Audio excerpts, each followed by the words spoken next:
Welcome chess endgame fans. In several previous videos we've encountered the concept of the opposition. This is when the two kings face each other on either a rank or a file with only one square standing between them. The player not having the move is said to hold the opposition. The player who does have the move can't say pass and must give way. In king and pawn endings, the opposition is therefore a version of the Zugzwang. In this video, I want to extend the concept to that of the distant opposition. The example we're going to look at will show how devastating the distant opposition can be if handled well. Our position comes from a game between Hugo Langborg and Andreas Rosendahl, and this was an encounter at the first Nordic Chess Congress of 1897, held in Stockholm. If you've watched previous videos, you'll know that the Woldsman selects positions solely on the basis of their instructional value. All chess players make mistakes, and learning from mistakes is the path to strengthening your endgame play. You can learn as much, if not more, from a game that has mistakes than from looking at an endgame that's played perfectly.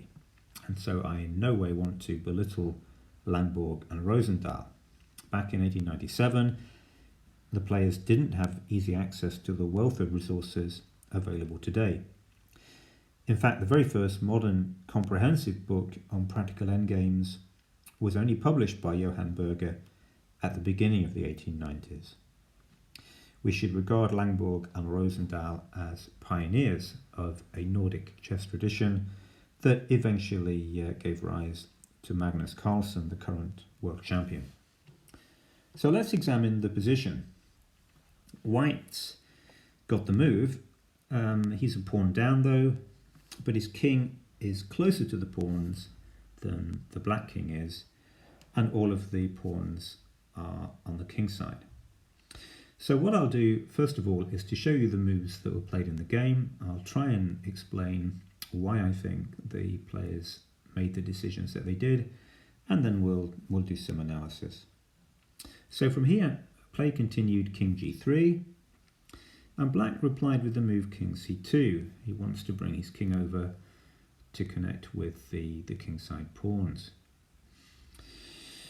White's king tried to challenge the black king, went to f2, and here black played the move king c3, and I think that the reasoning behind this is that black figured that the way to exploit his extra pawn was to somehow to create a pass pawn by engineering the break king f5.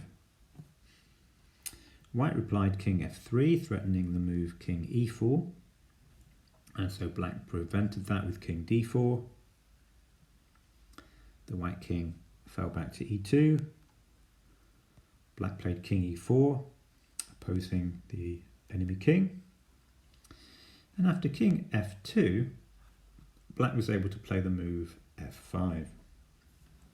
So he's carried out his plan. Now white can't allow the move f4, that would be a very dangerous and winning pass pawn, and so white exchanged on f5. Black king recaptured. White's king came to e3, and now black played h5, hoping to get a pass pawn with g4. The white king came over, and the moves king e5 and king e3 were played, and here a draw was agreed. If black were to go back with king f5, king f3 and play g4 check, then white simply exchanges on g4, plays king g3, and after king g5 the king and pawn ending is a draw, and the players must have realized this, and that's why they agreed to halve the point. Alright, let's go back to the start. Well, the only thing wrong with this sequence is the moves played. Let's see why. There's nothing wrong with the move that white played in the start position. In fact, it's a perfectly reasonable attempt. White is lost whatever he plays, and this move has the virtue of putting the onus on black to find the one winning move in the position. And white's also threatening king f3, king e4, king f5. So that means that if black were to play king a1, king a2 or king b2, he would in fact lose because he would be too slow. So the choice lies between the moves king c2 and king c1. Now in the game, Rosendahl played king c2, which seems very natural because it closes down the distance between the black and white king and brings the black king closer to the scene of the action. But in fact it was a mistake, and the winning move in this position is in fact king c1. Now why is this the case? Well, to understand why king c1 is a winning move, we need to understand what black's strategy ought to be in this ending. Rosendahl went wrong because he believed that the only way to win was to connect with the black pawns and to create a passed pawn. Now what he should have been thinking about was how to engineer things such that when the black and white kings face each other, separated by one square, he has the opposition. And since the kings are currently located some distance apart, black should be thinking about how to ensure that he can seize the distant opposition. Now there's a very important rule to be conscious of when thinking about the distant opposition. That is to ensure that when the two kings are on the same rank, you want the number of squares separating them to be an odd number and for your opponent to have the move. And this is why king c1 is a strong move in this position. Because regardless of which square white puts his king on the second rank, black can now ensure that the distance between the two kings is an odd number, and that will enable him to win the game. So here, if white were to play king f2, then black can immediately take the opposition with king d2. If white were to play the move king h2, and again king d2 would be the response. There are now three squares separating the two kings. It's white's move, and so black holds the distant opposition. And then finally, if white plays the move king g2, then black would play the move king c2. And again, the distance between the two kings is three squares. It's white's move, and so black holds the distant opposition. Now let's see what happens continuing the game from here. And note that the winning plan that black adopts is not to head over to his own pawns on f6, g5 and h6, and instead he's able to win by attacking white's pawns from the rear, taking advantage of the opposition in a way that we'll see. So white might play king g3, black plays king d1, white plays king f3, black carries on with the plan of attacking the white pawns from the rear with king e1, and now white plays king e3. And at first sight it looks as though white is going to be able to defend this, because now white has the opposition. There's one square separating the two kings, and black has the move. So black again carries on heading for the white pawns. He plays king f1. The white king shadows, goes to f3. Black plays king g1. White shadows again, goes to g3. And now black plays king h1. And all of a sudden there's a problem for white. He can't play king h3 because a pawn occupies that square. And after king f3, king h2 wins the h-pawn in the game. So king c1 is a winning move.